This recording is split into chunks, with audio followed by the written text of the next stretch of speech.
Well, good morning and Good Friday.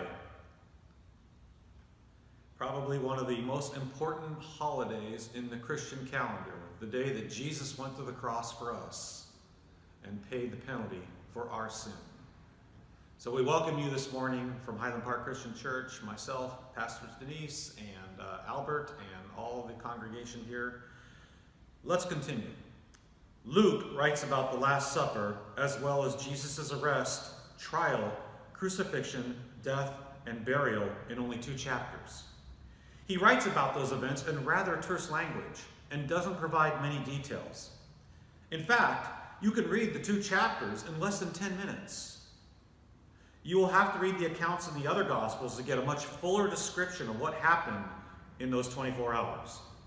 Without giving exact chronological timing, Luke issues a forewarning of Jesus' death by telling of Judas' agreement to betray Jesus to the Jewish leaders.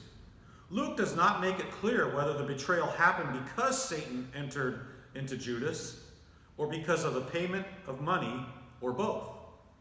Luke only briefly describes the Last Supper and some of Jesus' conversations. You have to read the account in John to have an appreciation of the momentous events that happened at that time. Peter was likely one of Luke's information sources for what happened the night of Jesus' arrest.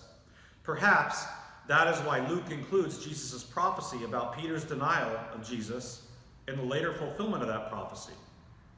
However, Luke does not identify Peter as the one who cut off Malchus' ear, as John did. Throughout history, Pilate has either been vilified or exonerated of his actions that resulted in the crucifixion of Jesus.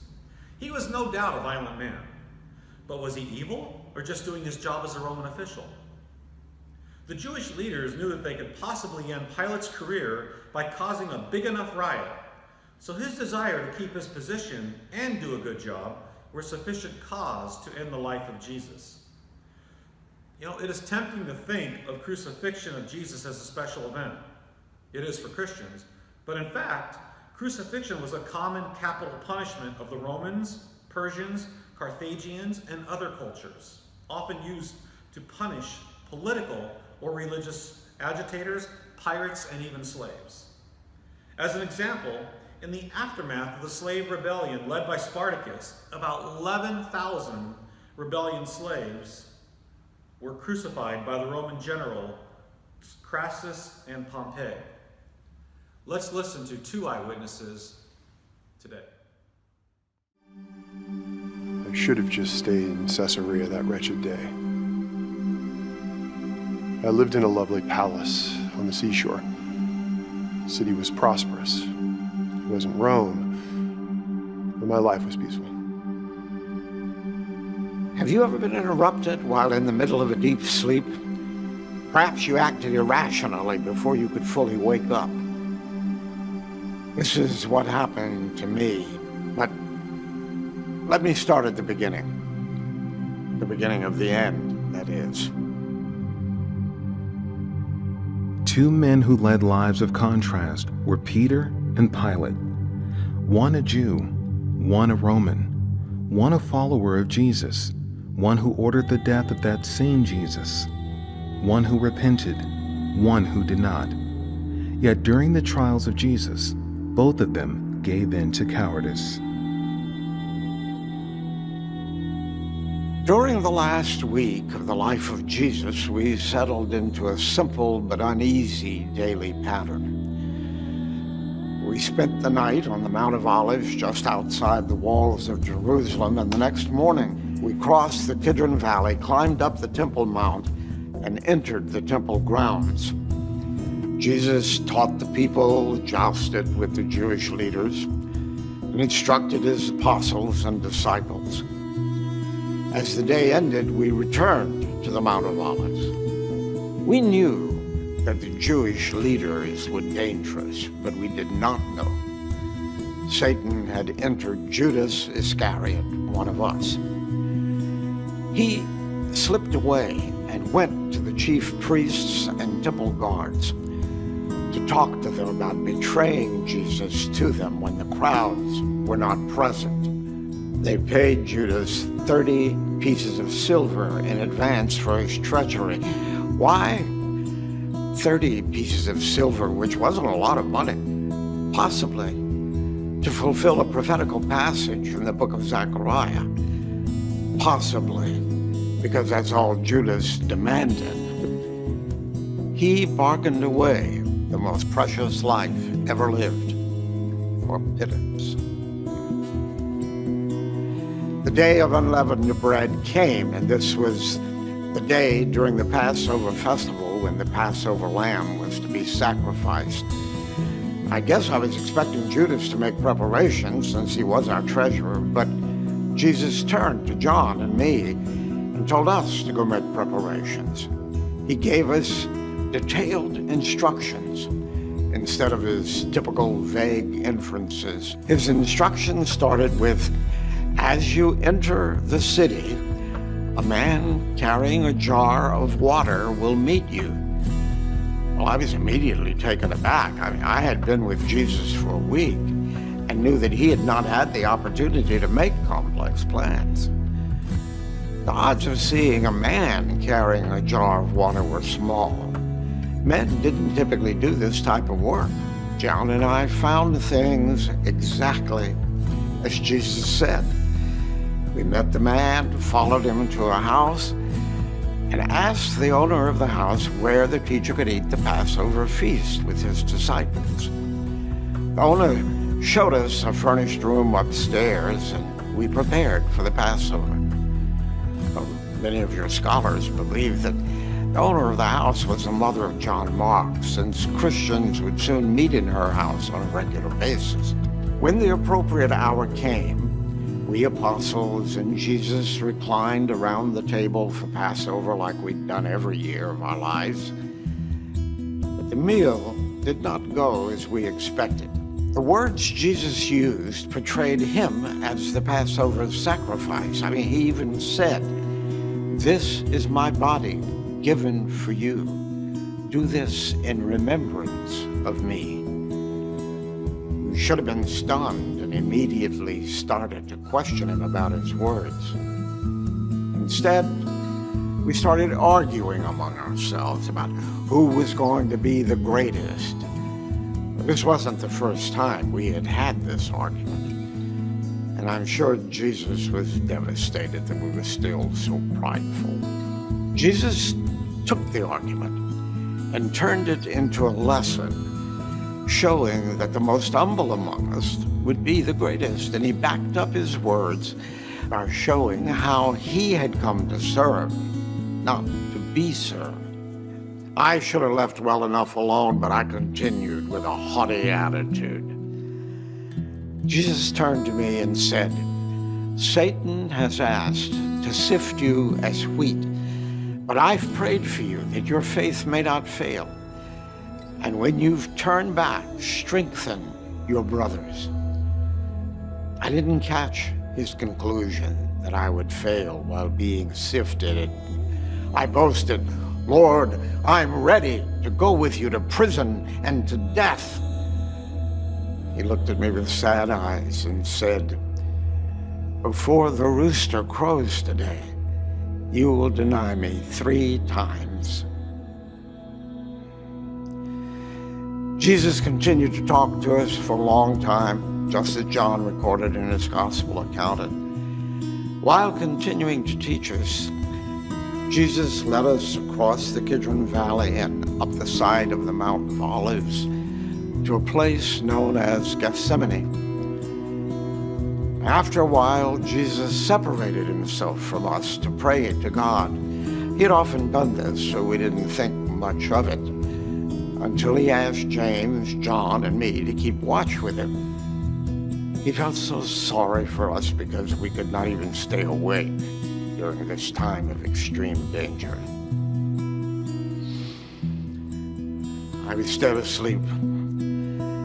A crowd of men with torches appeared out of nowhere and came toward Jesus. Judas was with the crowd, walked toward Jesus as if to kiss him in greeting. Jesus said, "Judas, are you betraying the Son of Man with a kiss?" I grabbed a sword, hacked toward the nearest person to me, cut off a man's right ear. Well, I had just woken up. I wasn't thinking clearly, just reacted. Now, I was completely in a panic. I saw that the crowd consisted of soldiers and the temple guard, probably sent by the chief priests, elders, and other Jewish officials. They seized Jesus, started walking him down the hills. We apostles scattered every direction. From my vantage point, I could see that the torches were headed toward the house of the high priest. I stumbled down the path in the dark, able to stay a short distance from the crowd. As they went into the house, I came from the backside, and I sat near the fire in the courtyard, trying hard to keep my face hidden. Then this girl came up to me. This man was also with him. It was a servant girl accusing me of being a follower of Jesus. I, of course, denied it. My accent, my clothes gave me away. I denied my Lord at the mere words of a servant girl. Twice more I was accused of being a follower of Jesus, and twice more I denied it. At the exact moment of my third denial, a rooster crowed, and Jesus turned and looked straight at me. And I remembered what he had said to me. And I went away and wept bitterly. In the distance, I could hear them insulting Jesus and beating him.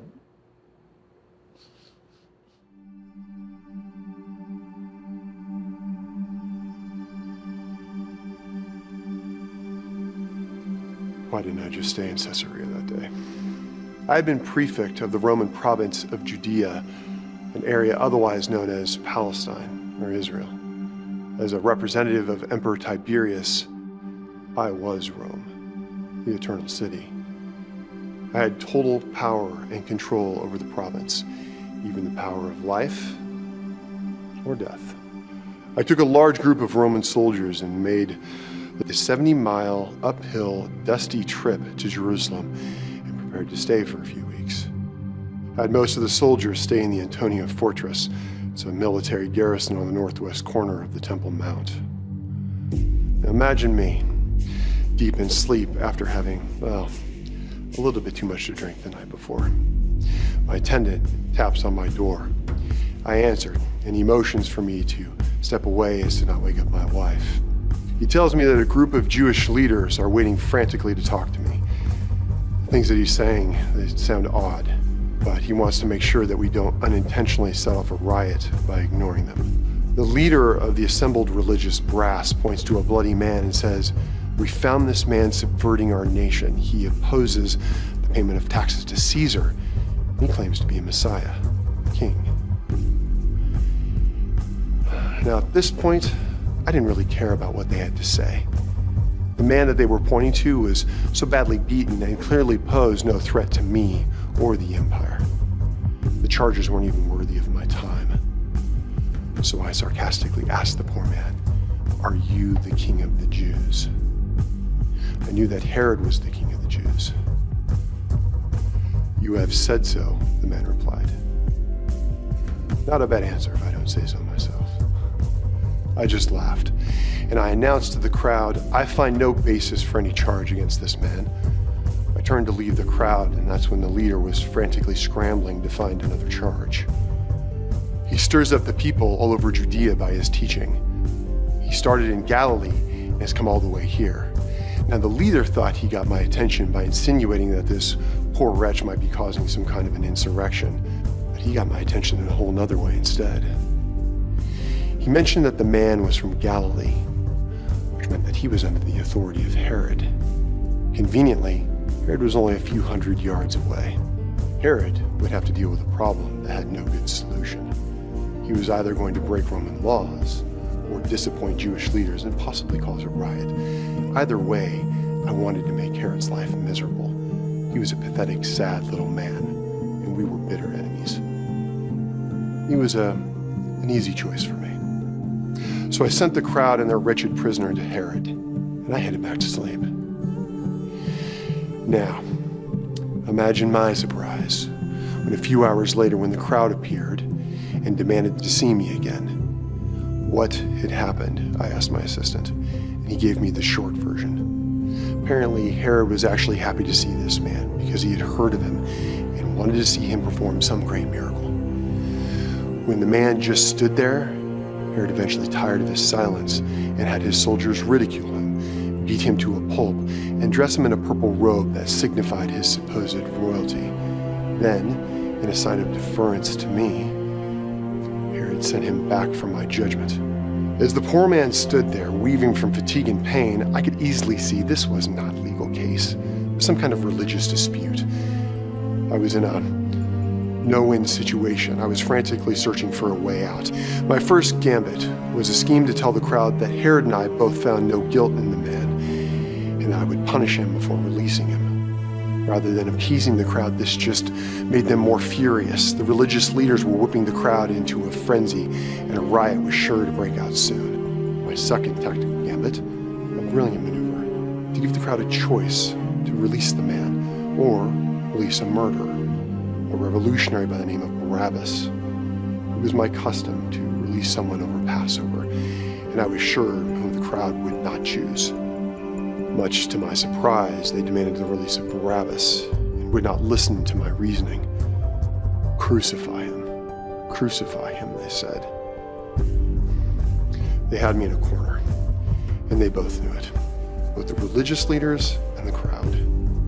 I appealed again to them, but on the verge of a riot, they kept shouting, "Crucify him, crucify him, crucify him."